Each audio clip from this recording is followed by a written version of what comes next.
Passamos a apresentar os 4 Evangelhos, Revelação da Revelação, Jean Baptiste Rustin. Narração, Paulo de Moraes.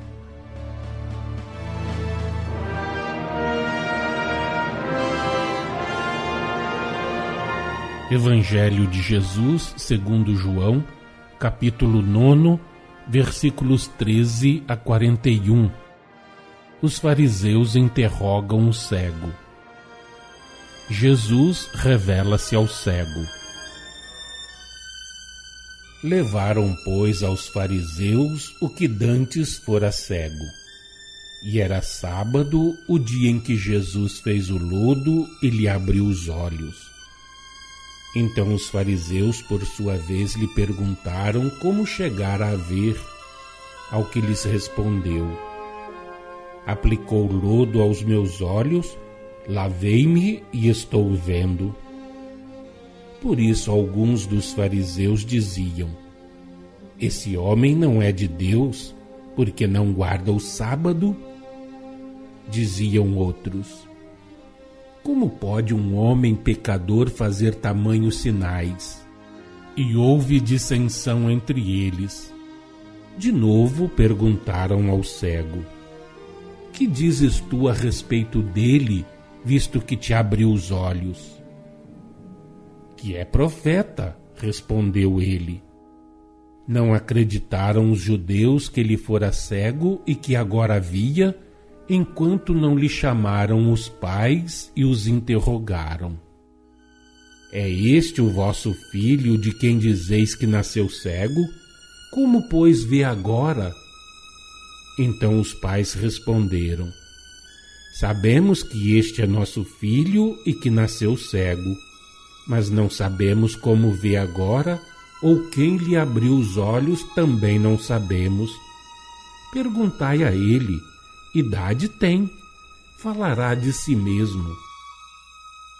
Isto disseram seus pais porque estavam com medo dos judeus, pois estes já haviam assentado que se alguém confessasse ser Jesus o Cristo, fosse expulso da sinagoga. Por isso é que disseram os pais: ele idade tem, interrogai-o.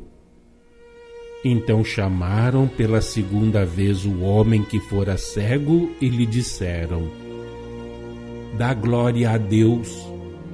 Nós sabemos que esse homem é pecador. Ele retrucou: se é pecador, não sei. Uma coisa sei: eu era cego e agora vejo.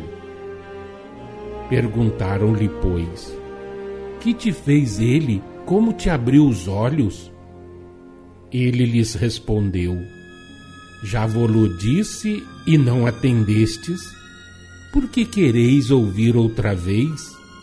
Porventura quereis vós também tornar-vos seus discípulos?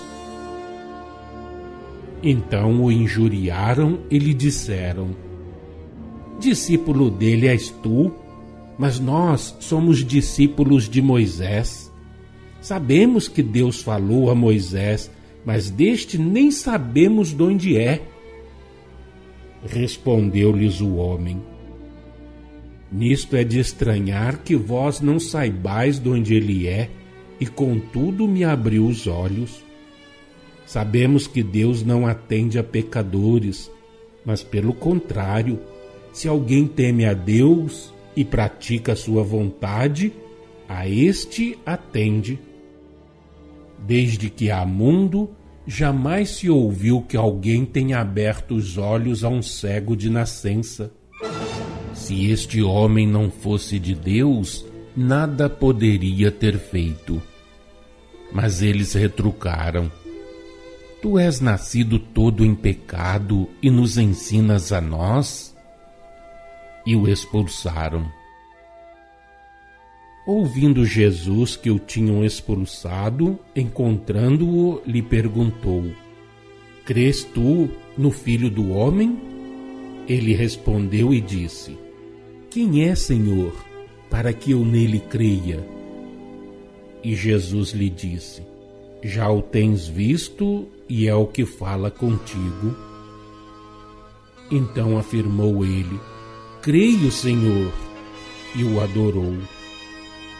Prosseguiu Jesus: eu vim a este mundo para juízo, a fim de que os que não veem, vejam, e os que veem se tornem cegos.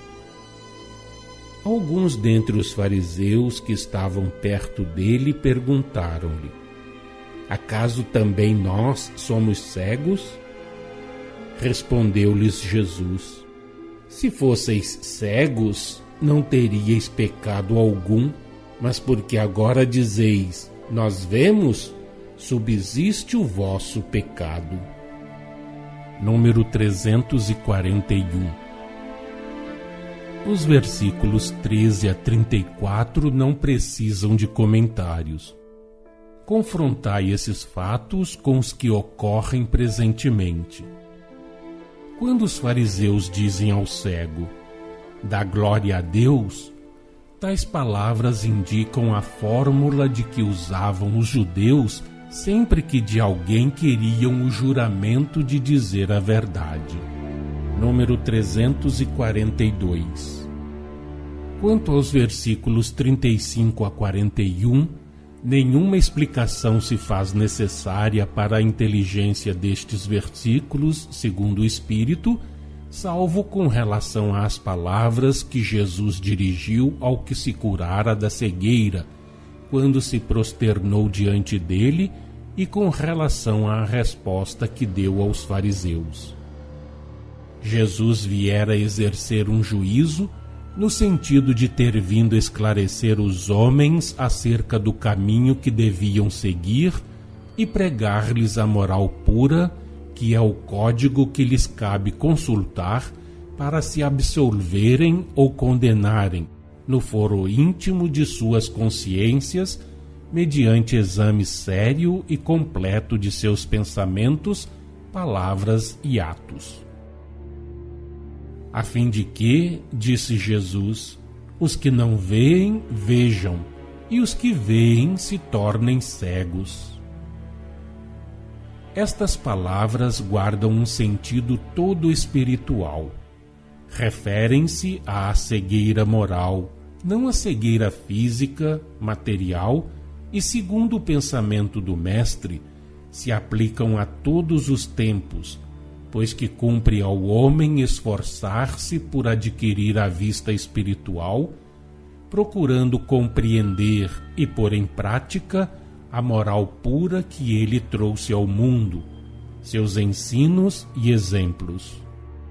Elas encerravam, antes de tudo, uma aplicação especial aos que eram testemunhas da sua missão terrena, e também tem uma especial aplicação aos que na época atual são testemunhas da nova revelação, da revelação do Espírito da Verdade por ele predita e prometida, da revelação que agora vos é dada.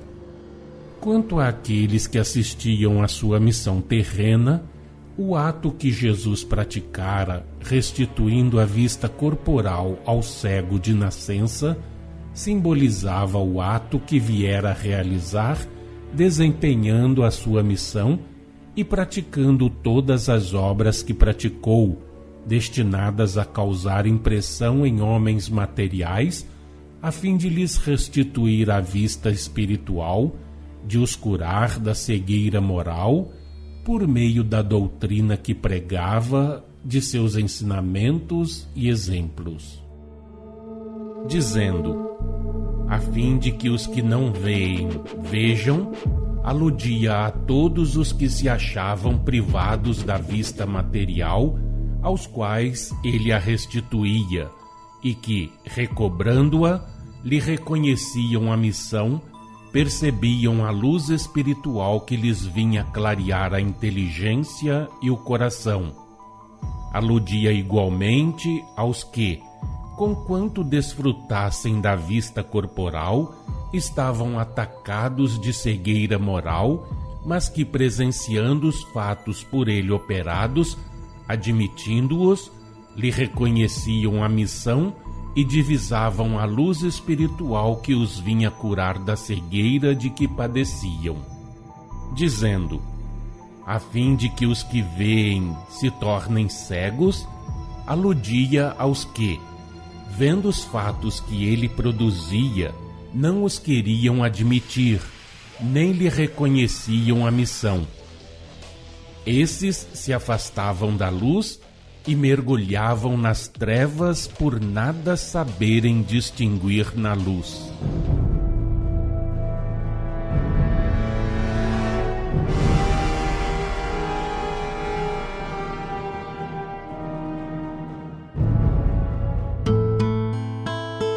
Acompanhe no próximo programa mais um trecho de Os Quatro Evangelhos, Revelação da Revelação, Jean Baptiste Rustin.